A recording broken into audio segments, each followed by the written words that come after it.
नाही दादा, मात्र पूजा मोरेंचा हा विषय हा उदाहरण झाला, तर थेट लक्ष्मण हाके सुद्धा असं म्हणाले की पूजा मोरे तो अभी ट्रेलर है, प्रकाश सोळंके, विजय सिंह पंडित, राजेश टोपे, ये तो पिक्चर अभी बाकी आहे, आती केलं की माती होतं, असं थेट नाही. असं तुमचा पण नावाचा उल्लेख त्यांनी काल बोलताना एका बाईटमध्ये मी केला. तर त्याला बोलत नाही, मोजित नाही, तो कोणी माहित नाही, मला काही गरज नाही मला त्याची. पण हे असे दुसऱ्याचेच लेकर आमचे आहेत, मला सवय लागली यांना, घेणं नाही देणं नाही, कामा धामाचे वगैरे.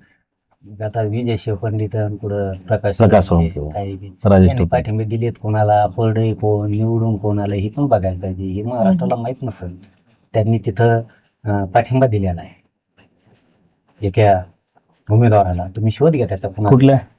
ते गेवरात पाडलं म्हणतात ना, बरं, हा, गेवराईत, हा. तमकं तमकं. त्यांनी पाठिंबा कोणाला दिला आहे? त्याला मतं किती पडले? 212 का काय यांनी पाठिंबा दिलेला याला. आणि निवडून आलेला म्हणायचं या आम्ही निवडून आला, काय सांगायचं लोकांकडे बी.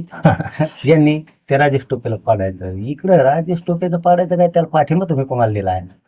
कोण निवडून आलाय? तुम्ही पाठिंबा दिलेला, त्याचं काय झालं ते बघ ना. राजेश टोपे पाडल्याचं कुठं काढतो? तुम्ही पाठिंबा राजेश टोपेच्या प्रतिस्पर्ध्याला दिलाय का? नाही, तुम्ही दुसऱ्याला दिलाय, तुमचा तेव्हा पडला.